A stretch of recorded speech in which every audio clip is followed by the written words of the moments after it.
So at age 65, I'm still relevant, and I believe that's what makes me get up in the morning, is that I'm happy doing what I'm doing. We're more than relevant. Yeah. We're sought after now. Fabulous.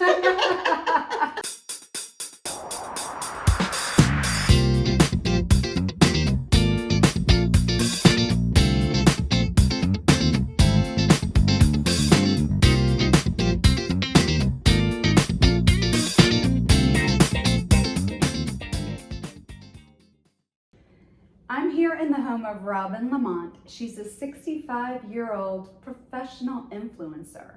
She has 83,500 followers on Instagram alone. And we're going to talk to her today about what that's like at the ripe age of 65 and how did we get here?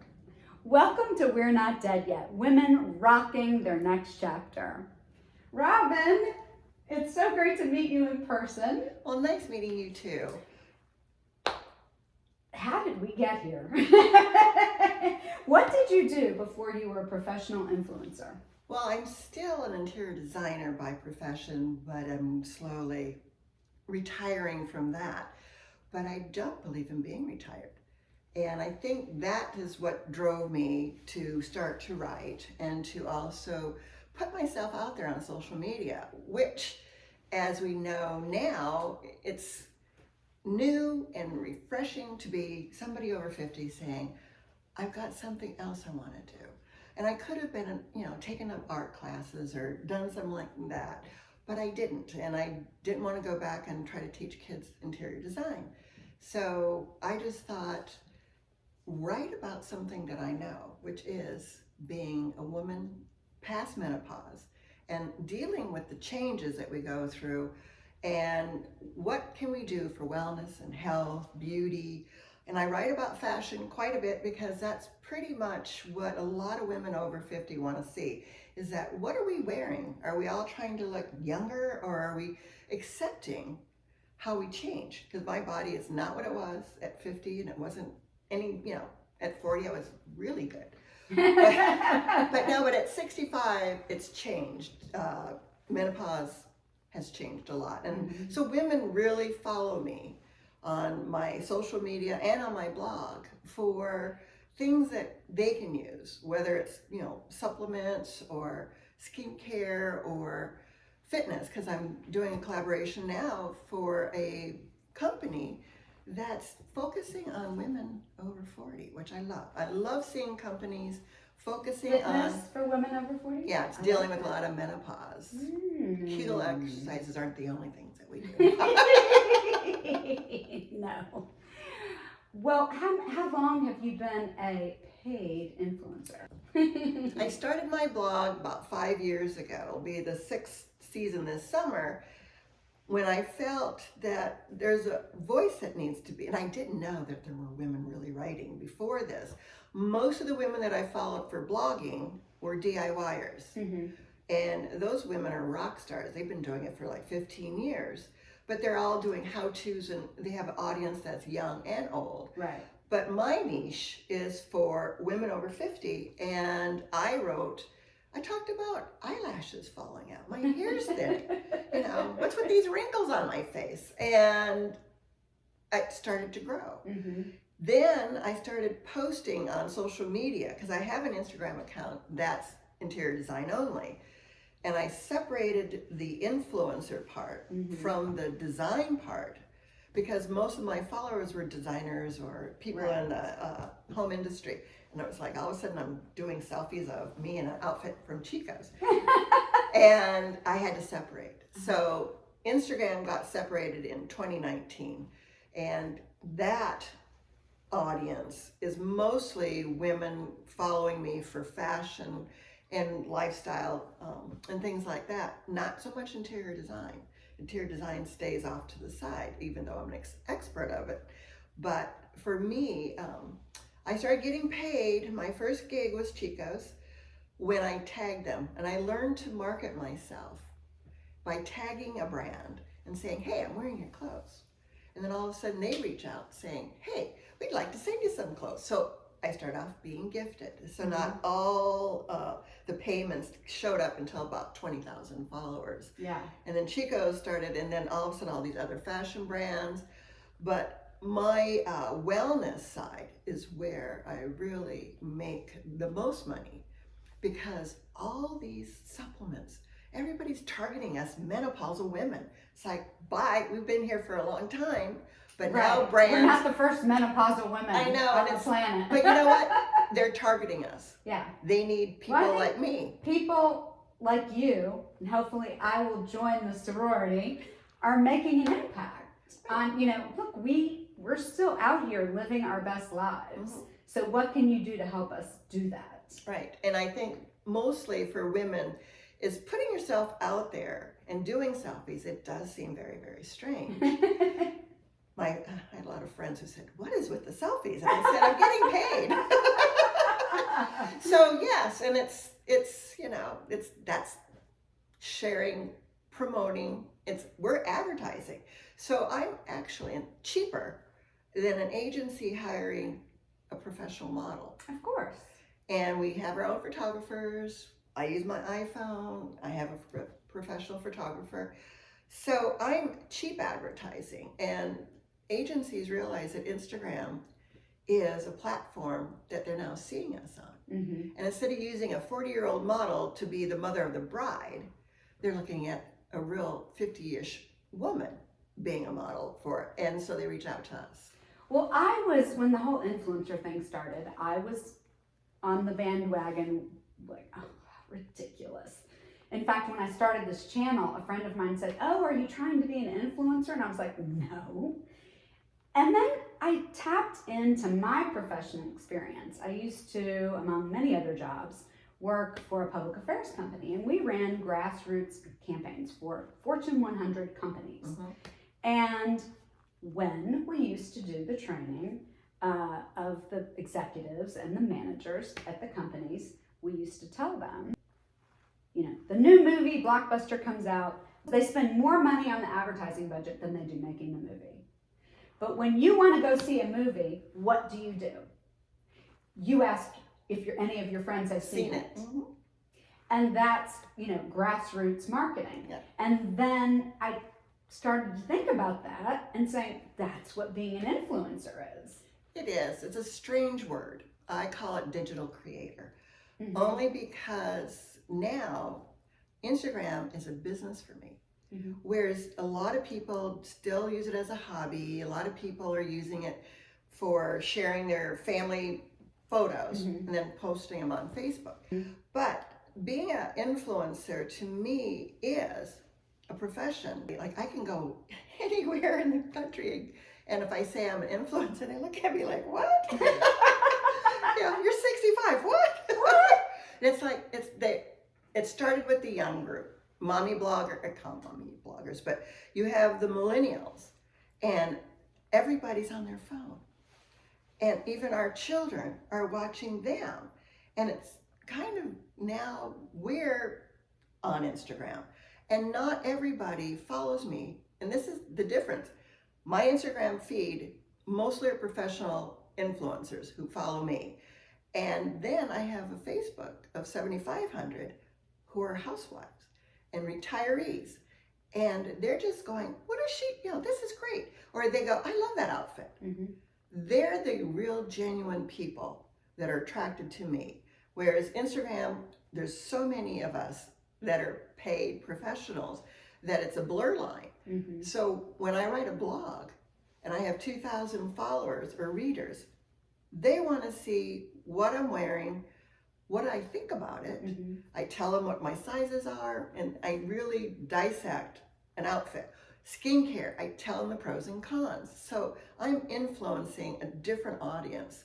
So that's where I have a larger platform. So for me, advertising is influencing, mm-hmm. whether you like it or not. It is. So your blog started first. It did. It was called Hello, I'm 50ish, and I know a lot of people and this is what's so funny, is because I've already called it that, Google knows who I am. Mm-hmm. So when I turned 60, people were saying, "Why don't you embrace your age?" And I said, "I am. I'm 50ish." But they don't understand that Google and SEO rankings and anything that I've written prior to 60 Right. will get lost if I change it. Right. And I'm not techie enough to, like, translate and put it into another, so I archive a lot of things. But being 50-ish, just like Jack Benny, I think he said, he's 39, he's always 39. Why can't we be 39 all the time? So I'm 50-ish. You're 50-ish. And when I hit 70, I'm still going to be 50-ish. So. But you're not ashamed of your age at all. And I write You're about proud it. of your age. And I write about it. Right. And I have a hashtag, this is 65. And that hashtag attracts companies going, oh, she's got great content, she's got good engagement, and this is all the professional side of being an influencer, is they look at our numbers, they look at who we're talking to. Do we have people who talk back? Mm-hmm. Are they engaged with us? And that is their return on investment. And it's all about being brand focused.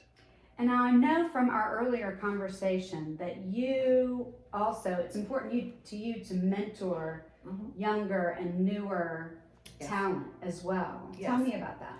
Well, 2018, I decided there were so many people. We still have a lot of women who are asking questions behind the scene. I don't like being on Instagram all day. And no, and they're always like, is this real? Is this fake? So you have a lot of newbies that don't know anything about the business side and how to protect themselves. And I started a conference called the Influencers of Midlife, 2019 here in Atlanta and at the Hotel Avalon. And we had, our first year was 100, and then 2020 came and we had the pandemic. We had 150. Women want to know, to learn how to be a good photographer. How do you attract a brand? How do you have a media kit? There are so many things about promoting yourself that they don't know. And I believe that I don't want to keep my secrets, that I'm not good to anybody else. That if they have bad photos, I saw somebody today who did a sponsored post and she didn't do any of the FTC guidelines. I texted her right away. See, gotta put those in. Yeah. No, so when I'm on Instagram and you see paid or sponsored or ad, I have to let you know. Right. Because that's the guidelines, and women don't know that. So that's where this conference started. I don't want to spend all day texting people. I just said, we're just going to have it all done, 4 days.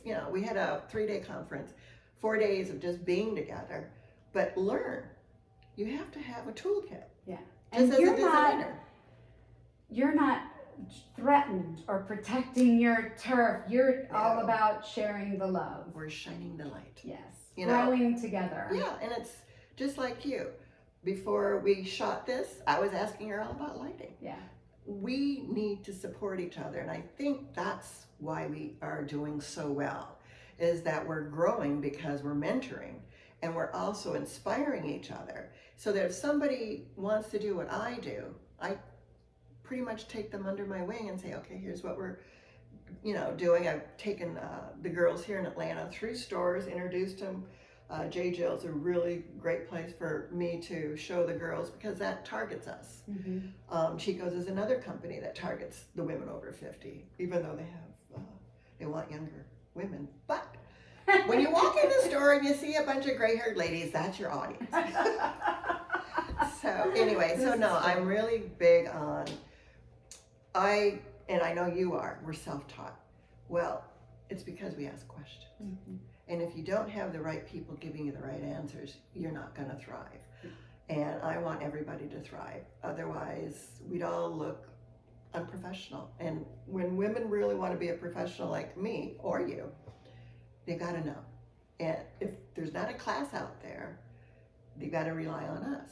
So hopefully when we get past this, pandemic situation, we'll have a conference again. I'm coming. And you can come. I'm coming. That's right. What is the best thing, or one of the best things you've done for yourself since you've been 50-ish, that makes you feel the most confident? I think being on social media, it's a terrible thing because I take pride in being an interior designer, but to make money as an influencer or digital creator, to think that what people think might be a hobby, that you can actually make money doing this. That I have now made more money as an influencer than I have as an interior designer ever. Incredible. I know. Incredible. But that's because of the brands now looking at us as these people have discretionary income. They're the ones who will spend $100 on an outfit, you know, like a top. That we're the ones that they're targeting. And as you see now, you know, there are menopausal commercials. There's, you know, I won't even go there. There's things for men too, but oh, ad nauseum. I know. But I'm just saying is that we're valuable after 50. And to make money, to realize, I think it was during pandemic 2020, I was cooking as an influencer because they realized agencies were closed. They were reaching out to us. Everybody was working from home. Well, who else can you get to do advertising than an influencer, because you can't go into a studio to shoot. And people were still shopping from home. Yeah, and there was conversations like, gee, we're in a pandemic. Do we look stupid doing it? And I said, the brands still want us to keep moving forward. And it's very similar to what's going on in the world right now. People are going, should we still be sharing fashion and wellness and beauty and travel when there's a war going on in Ukraine? The world keeps going, and there's an audience, and companies look to us now. But to make money as a 65-year-old, doing something that younger people have been doing, and now I am important and valuable. It makes you wake up, and I always believe you're happy going to work if you're passionate about it. And I love what I do. You have specific requirements for the companies you work with. I know you don't just work with anybody.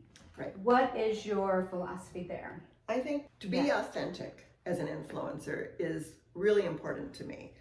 I do see, and this is a pet peeve of mine, of women constantly promoting one supplement 1 week, and then the next week, here's a great supplement. And it's kind of like your voice should be something that you think about. So I spread out. I'm working with a company now, but when a company reaches like hair care, I'm working and I'm contracted for the year, I will not do another hair care. Sorry, that's not authentic. So my allegiance is to that company, and I stay to it. And then after our contract is over, then I'll reach, you know, have people reach out to me. But once you do like a hair care and you tag, hey, hair care companies come after you, and I just say no, because that's not an authentic voice. I believe in a product after I've tried. So a lot of the company's fashion is very simple. We put it on. If it doesn't look good or it doesn't fit, I'll send it back saying no. For companies that are product for wellness or beauty, I actually have to try them out. You will not see me promoting something if I haven't tried it out. And I think that's really the importance of being an influencer, is being authentic about it. And so for me, 30 days for anything. That is a rule, you know, that I will try your product. If I don't like it, if it makes me sick, you'll get it back.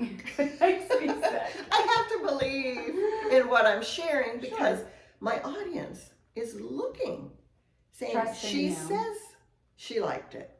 She's wearing something she likes. But if something is not truthful, that's false advertising. So, what product or regimen can you not live without at this stage in the game? well, being 65, I do have gray hair, but I don't look good in gray hair, so I prefer to be a blonde. There's nothing wrong with being gray, but I'm English and I don't have the dark Italian like my husband. They gray so beautifully. The Mediterraneans, their hair is silver, it's gorgeous. So I prefer to be a blonde. Then, as menopause came, I started losing my eyelashes, and that was devastating. I was never born with thick eyelashes, but when you get up in the morning and and I have eyelash extensions on, you look at yourself, your eyes are already done. You can put a facial mask on and you still look good. So my eyes, and I think our smile, our teeth, our eyes are the mirror of our soul. So my eyelashes, Your eyelashes. they're extensions, but I love them and I'll pay the money for them. Yeah. And I never have to put mascara on again. I love that. But it comes with the price. Yes. But I do love the eyelashes and I do love blonde hair. I haven't embraced the gray yet, so. Well, and I don't, or not so, I'm 55, and I don't have gray hair. Mine just turns ashy. It's not a pretty color. So when women say, oh, you should just go gray. Well, great if you, like you said, great if you can do it. Because the Mediterranean hair, it's gorgeous. I don't, maybe one day, my mom's 93 and she's not really gray either. It's just an ashy color. Even my hairdresser, and it's not because she wants the money, right. It's not pretty. Yeah. So here, I'll let it go long because it blends in with the blonde and it looks really striking, but it's not so much back here. Yeah. So I'll be blonde until my hairdresser says, no more. Same. Fitness. What do you do to keep this energy level that you have that's so great at 65, and you have to be taking care of yourself physically as well? I do and I don't. No, this is the truth. COVID has really rocked my wellness. So for me at 65, I'm not as motivated as I was pre-COVID because I was going into group classes, and something about going into a group is it gets you out of your house and you're seeing a bunch of women and you're doing it together. Working out at home has not been a motivator. And so now I'm doing a lot of on-demand. I need to have people. I have to look at people. You have to have your people. And I won't promote a company because it was the smartest thing they did pre-pandemic was to, these exercise equipment, bikes with little cameras, in the group thing. Brilliant. We should all have thought of that. But anyway, now I'm doing on-demand because just to work out in my gym by myself with nobody to all right, we're going to do these weights, we're going to do that. I need to be motivated. Yeah. So now I'm doing that again. But for about a year, I was just walking. I had to be outside. Pandemic really ruined everything. And just being outside and walking was great. And there were more people walking our street during our lockdown than I've ever seen before. It was crazy. They were dying to get out of the house. And everyone's getting dogs. Exactly. So why didn't you just decide to retire? I think there's a part of me that is independent of my relationship with my husband, is that, yes, I can be retired. I'm 65. But there's a part of me that still wants to grow. And I think that's where the blogging and being an influencer, as long as I'm healthy, I'm going to do it. And there might be a point where my health won't let me, or other circumstances. And I believe that when you raise 4 children like I did, and then I went back to school at 45 to be an interior designer. Oh, you did? 20 years. Yeah. So there's that drive to. So you had a reinvention then as well. Yeah, I was a flight attendant in the 70s, and then I raised 4 children. Then 42, I went back to school and finished that and started my interior design at 45. So Wonderful. I've really been doing it for 20 years. But I wanted something to do for me. And I think that's my drive, is that I don't live in the shadows of my husband. I'm just kind of doing my thing, knowing that he just kind of sees me like, what is she doing? But I'm okay. And I think that's my passion, is sharing and being relevant. So at age 65, I'm still relevant, and I believe that's what makes me get up in the morning, is that I'm happy doing what I'm doing. We're more than relevant. Yeah. We're sought after now. Fabulous. We're highly sought after. Fabulous over 60. Yes, we are. Indeed. Thank you. No, thank you. You're so nice to meet just a you. delight. No wonder you have such a big following. You are authentic. Oh, thank you.